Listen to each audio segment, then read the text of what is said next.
118. Loyalties. Chalcedon Position Paper number 62, May 1985.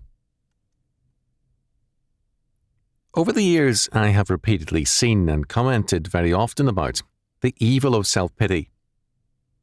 Self-pity is the most deadly spiritual cancer a man can inflict upon himself. With self-pity, we wall ourselves off from the world and joy. We give a self-centered meaning to all events, and we see life not as a gift and grace from God, 1 Peter chapter 3 verse 7, but as a conspiracy against us. We then view life and politics not as a responsibility, but as a vast plot. That men conspire is true, and Psalm 2 tells us that the basic conspiracy of history is against God and His law. We are also told by all of Scripture that faithfulness to the Lord makes us victorious in history against all enemies and powers. Deuteronomy chapter 28. Men, however, find it easier to blame others than to assume responsibility.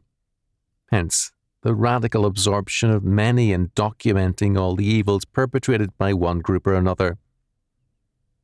Such documentation changes nothing. Men are not saved by knowing their enemies, but by knowing and being strong in the Lord. We can best see where our enemies are and who they are when we are most in Christ.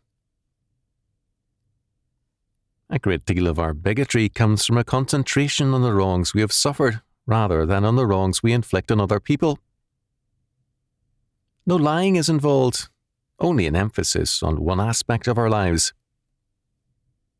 To illustrate, and to limit the illustrations to the American experience, ever since I was young, I have had Jewish friends tell me of the bitter persecutions they endured, being called Christ killers, kikes, and more, being discriminated against in various ways, and so on.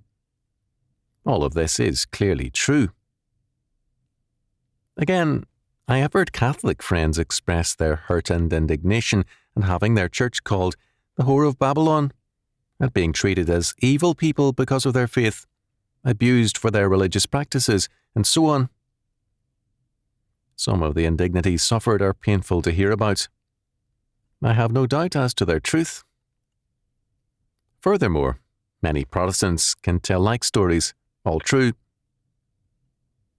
One girl told me of her painful experience in being the only Protestant in a business establishment with over a dozen girls, all the rest Catholic, with a Jewish boss.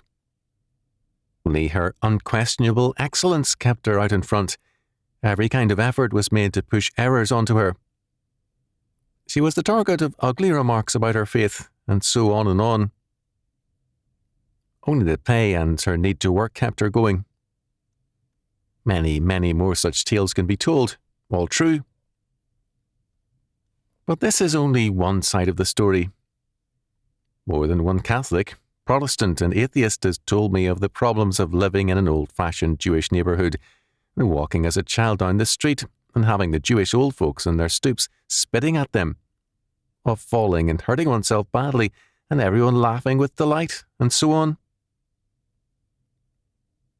Again, a Jewish boy in any non-Jewish neighbourhood has suffered torment at the hands of Catholic, Protestant and atheist boys in the neighbourhood.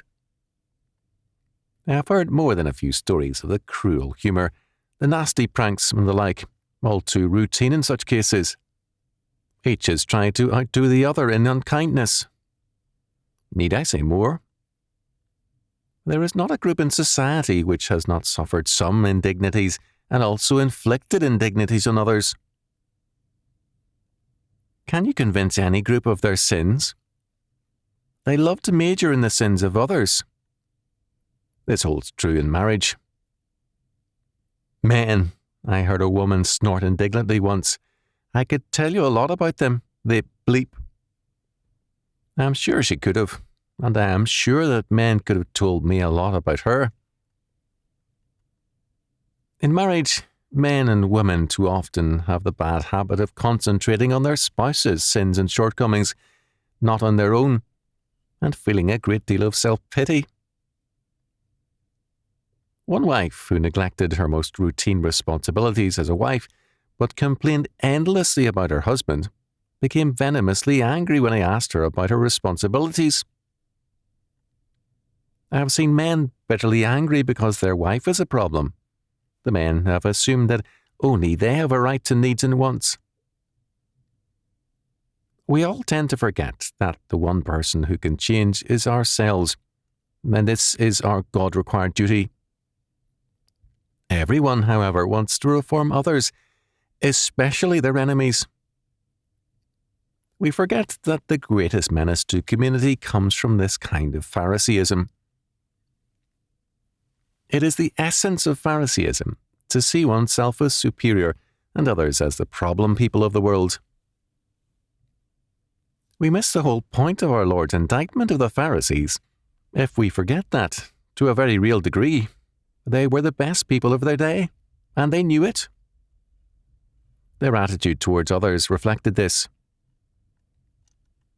In his biting attack on the Pharisees, our Lord portrays one boasting even to God of his superiority. God, I thank thee that I am not as other men are, extortioners, unjust, adulterers, or even as this publican. Luke chapter 18, verse 11. What the Pharisee did was to separate himself from other men in terms of his ostensibly superior religious stand. Our Lord tells us that the publican was justified before God, not the Pharisee. Luke chapter 18, verse 14. Let us remember, too, that our Lord declares that the summation of God's law is in 2 commandments. Thou shalt love the Lord thy God with all thy heart, and with all thy soul, and with all thy mind, and thou shalt love thy neighbour as thyself. Matthew chapter 22, verses 37 and 39. Not humanistic or social criteria, but the love of God must govern all our being. When we love God truly, then we can also love our neighbour as ourselves. 2 things are clear in this latter commandment. First, it presupposes that we love ourselves. We can only respect ourselves and have a healthy self-love when we know that we are created in the image of God and redeemed by Jesus Christ.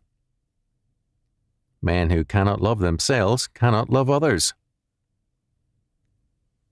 Much of the failure of various groups, Protestants, Catholic, Jewish, and others, to have the godly respect for groups or persons outside their fellowship that they should, is due to a lack of a biblical view of themselves under God. God's repeated test of the integrity of a people's faith is their care for widows, orphans, and strangers, for those who are outside their normal realm of association. This is the second aspect of this commandment. To love our neighbour as ourselves is to show as great a concern for his or her welfare, rights, and reputation as for our own. To love our neighbour as ourselves means to respect our neighbour's marriage and its sanctity. Thou shalt not commit adultery, his life. Thou shalt not kill, his property. Thou shalt not steal, his reputation. Thou shalt not bear false witness. And to do this in word, thought, and deed. Thou shalt not covet. What this means is very clear. Beyond a very limited sphere, judgment is the province of God. A godless state will assume more and more of the prerogatives of God and assume powers of judgment over all of life. Because we are not God, for us, the decisive power in society must be the regenerating power of God and the work of the Holy Spirit in and through us. Not revolution, but regeneration. Not coercion, but conversion is our way of changing the world and furthering the kingdom of God.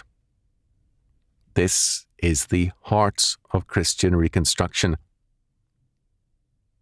The heart of biblical law is that it makes us the basic government of society in and through our personal and family life, through our vocations, churches and schools. In biblical law, civil government is a very limited and minor sphere of rule and power. No society can be healthy if the people are not strong in their faith. A strong state means a weak people. The various civil governments of the world are all strong and overbearing in their power because the peoples are weak in the faith. Statist power grows to fill a vacuum in government created by the irresponsibility of the people. When men say of their Lord, "We will not have this man to reign over us," Luke chapter 19, verse 14, they are inviting anarchy. The book of Judges describes such a time. Men had rejected God as their king, and because, in those days, there was no king in Israel, God having been denied, every man did that which was right in his own eyes. Judges chapter 21, verse 25. When men do that which is right in their own eyes, when they deny Christ our King and his law word, then their word and their group become the source of determination for them. Men then act humanistically and are determined by their group, not the Lord. Our governing allegiance must be to Jesus Christ and his reign, not to our Catholic or Protestant churches. Our faith can rarely surpass our allegiance. If our allegiance is Presbyterian, Baptist, Catholic, Methodist, or what have you, we are small men indeed, and our, quote, faith, end quote, a warped one at best. Churches, like persons, must be instruments in the hand of God, not the centres of our lives. We can and must respect the instruments, but we warp the faith if we are not God-centred. The story is told of a famous evangelist of almost a century ago who encountered a drunkard who blubbered gratefully that he owed his conversion to him.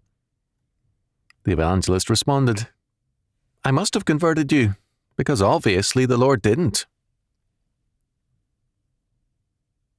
If our allegiance is to anything short of the triune God and his word, our loyalties will be humanistically oriented.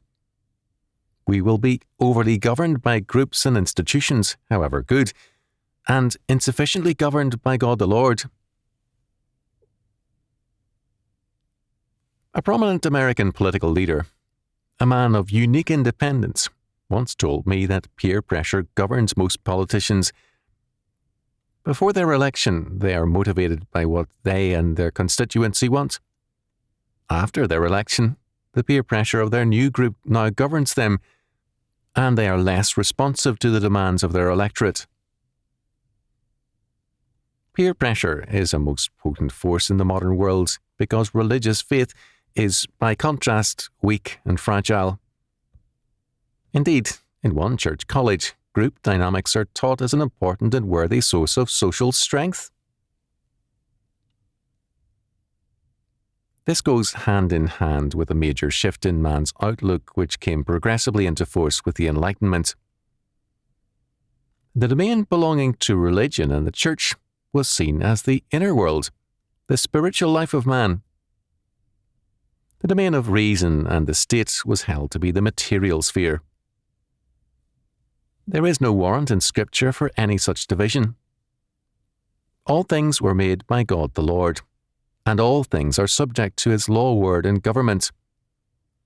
His church must declare God's word and its relevance to all the world, the state no less than any other sphere.